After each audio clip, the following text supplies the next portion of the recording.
Bonjour à tous, c'est Léonard, bienvenue dans cette nouvelle vidéo où je vais vous apprendre comment sortir de la mentalité de pauvre. Alors, juste avant de commencer, on va être franc ensemble, la plupart des gens aujourd'hui, ils ont une vision de la mentalité de pauvre qui est complètement erronée et la plupart des gens sont même dans cette mentalité. D'accord? Et je dis pas ça en mode provocateur ou quoi, absolument pas. Je dis ça parce que moi-même avant, j'étais dans cette mentalité de pauvre et en fait je pensais que j'avais une mentalité de riche, tu vois, parce que j'avais lu 2-3 bouquins sur la richesse, parce que j'avais quelques connaissances complètement théoriques, hein, j'avais jamais fait de business ou quoi, je pensais que en fait oui, j'avais la bonne mentalité justement pour réussir, mais in fine absolument pas. Et c'était assez drôle parce qu'en fait, tu vois, déjà tu le vois pas, mais donc déjà t'es dedans. Tu le vois pas et en plus tu es convaincu du contraire, tu vois. Ça fait écho à cette phrase, voilà, ce qui est dangereux dans la vie, c'est pas d'avoir tort, mais c'est de prendre pour vérité absolue un mensonge complet, tu vois. Bon, donc ça il faut le comprendre. Alors je t'explique, dans ma tête, en fait si tu veux, j'étais convaincu d'être dans une mentalité de riche où justement, j'avais lu des bouquins où ils disaient, faut agir comme un riche, etc. Enfin, faut penser très fort à la richesse et tout. Et en fait si tu veux, en ayant cette mentalité-là, déjà je faisais des trucs mais complètement cons avec mon argent, tu vois. J'ai acheté des conneries mais pas possible. Je suis allé dans des grands magasins, j'ai acheté des fringues incroyables pour mes petites copines de l'époque, des sacs, des bagues et tout. Enfin voilà, en fait, je pensais que j'étais riche, tu vois, et que en fait l'argent allait venir, quoi, tu vois. Non mais ça peut paraître con, mais c'était vraiment la mentalité dans laquelle j'étais. Et donc en fait finalement j'achetais que des trucs pour essayer de me conforter dans mon identité, alors qu'en fait j'étais pas du tout riche, enfin même loin de là, quoi. J'avais pas des centaines de milliers d'euros sur mon compte en banque. Ça c'était la première chose. La deuxième chose, c'est que vu que je pensais que dans ma tête j'étais riche, quoi, que l'argent allait venir à moi, il y a pas de souci, ça allait tomber presque du ciel. Enfin je sais pas ce que je me disais, mais en tout cas j'avais cette forte conviction à l'intérieur en me disant oui, l'argent va venir, etc. C'est assez drôle, mais tu vois, dès qu'il y avait une opportunité, je me disais j'ai pas besoin forcément d'agir, c'est peut-être pas celle-là. Enfin tu vois, dès que j'avais une opportunité, j'avais un doute, j'allais pas la tenter en fait. Tant que j'étais pas 100% certain, si tu veux, que derrière ça allait marcher, j'essayais pas parce que je me disais dans tous les cas, l'argent va venir à moi, etc. à un moment ou à un autre. Et en fait, in fine, le problème de ça, c'est que déjà je suis passé à côté d'énormément d'opportunités et de deux surtout, j'ai jamais pris d'action en fait. Je prenais jamais d'action quand j'étais dans cette mentalité-là. Et je pense que c'est le plus gros point aujourd'hui qui différencie la mentalité de pauvre de la mentalité de riche. C'est cette capacité vraiment à passer à l'action en fait. Parce qu'il faut bien comprendre quelque chose. J'en ai déjà parlé sur cette chaîne YouTube, mais il y a des gens aujourd'hui qui sont complètement débiles, qui ont mais vraiment 10% peut-être de tes capacités intellectuelles, mais qui font plus d'argent que toi. Pourquoi? Parce que derrière, ils agissent plus.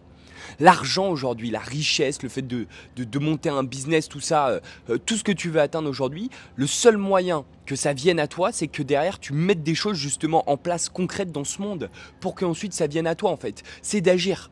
En fait, il y a même deux types de profils. T'as les mecs qui sont complètement cons, mais en fait ils essayent tout, ils agissent comme pas possible. Et j'en ai rencontré, hein, tu vois, c'est des gens, tu vois bien qu'ils sont limités intellectuellement, quoi. Ils vont pas te parler de philosophie, ils sont très trivial, quoi. Ils sont, et c'est pas un jugement, hein, parce que regarde, ces gens-là, j'en ai rencontré qui arrivent bien mieux que moi dans la vie, tu vois. Donc c'est pas du tout un jugement de valeur, c'est juste une réalité. Ces mecs-là, parce que derrière, ils sont limités intellectuellement, ils vont venir passer à l'action énormément. Et en fait, à un moment, sur 10 business, tu vois, oui, il y en a bien un, il y a bien une action qu'ils ont mis en place qui va fonctionner. Et hop, derrière, ils arrivent à gagner de l'argent. Et c'est ça aussi la beauté du business, c'est que t'as pas besoin d'avoir raison tout le temps.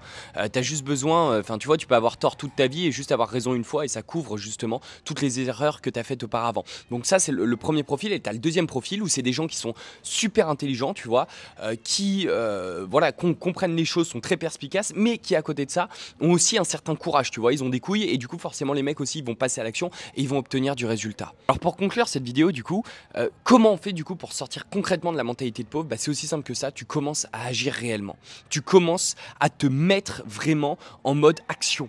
Hein, ça peut paraître bête, mais le nombre de gens aujourd'hui que je rencontre et qui sont là, moi je pense faire de la crypto, je pense lancer tel business, je pense vendre ci, vendre ça en dropshipping et tout, tu vois. J'en rencontre tous les jours. Tout le monde aujourd'hui, j'ai l'impression, souhaite devenir entrepreneur. Tout le monde aujourd'hui a ce désir littéralement de vivre, surtout ce lifestyle d'entrepreneur, de voyager et tout. Hein, et je te parle de ça, c'est des gens qui sont aussi proches de moi. Le problème, c'est que ils veulent ça, mais sans derrière passer par le chemin, sans derrière faire aussi les autres choses qui sont beaucoup moins sexy, qui en réalité 90% du job pour devenir entrepreneur, tu vois. Ils veulent pas le faire ça, ou ils ont pas les couilles d'y aller, quoi. Et du coup, bon, bah finalement, ça reste qu'un rêve, quoi. Ils veulent la rose sans prendre des épines dans les mains, tu vois. Sauf que ça marche pas comme ça. Ça ne marche pas comme ça. Et aujourd'hui, moi, ce que je vois, c'est qu'il y a beaucoup de gens qui sont là à dire oui, moi j'ai trop envie de me lancer, je pense me lancer dans la crypto, je pense pourquoi pas me lancer dans le closing, quoi. Et ils pensent toujours, quoi. Ils pensent toujours, et c'est tellement malheureux, enfin c'est tellement dommage pour eux, quoi. Je viens vraiment pas en mode juger, hein. Là je viens avec une démarche très empathique en disant putain mec, si t'avais juste essayé une chose, si t'avais juste pris l'habitude d'appuyer sur la gâchette lorsque t'avais une idée, en fait, tu serais déjà riche, en fait, t'aurais déjà réussi aujourd'hui, et c'est probablement ton cas, toi qui me regardes derrière cette vidéo. Si ne serait-ce t'étais allé au bout d'une seule opportunité, lance-toi le défi là cette semaine, tu prends une opportunité, une idée que t'as dans la tête, ou si tu sais pas, bah tu cliques sur le lien dans la bio, dans la description, c'est le closing, et tu te mets à fond sur le closing juste pendant une semaine. Tu essayes de tout faire parfaitement et vraiment tu vas au bout. Tu vas voir qu'à un moment, tu auras beaucoup plus de résultats concrets sur lesquels derrière tu vas pouvoir optimiser pour avancer que quand tu fous rien, en fait. Mais c'est évident, en fait. J'espère que tu as apprécié cette vidéo. Mets-moi ton avis en commentaire. À très vite.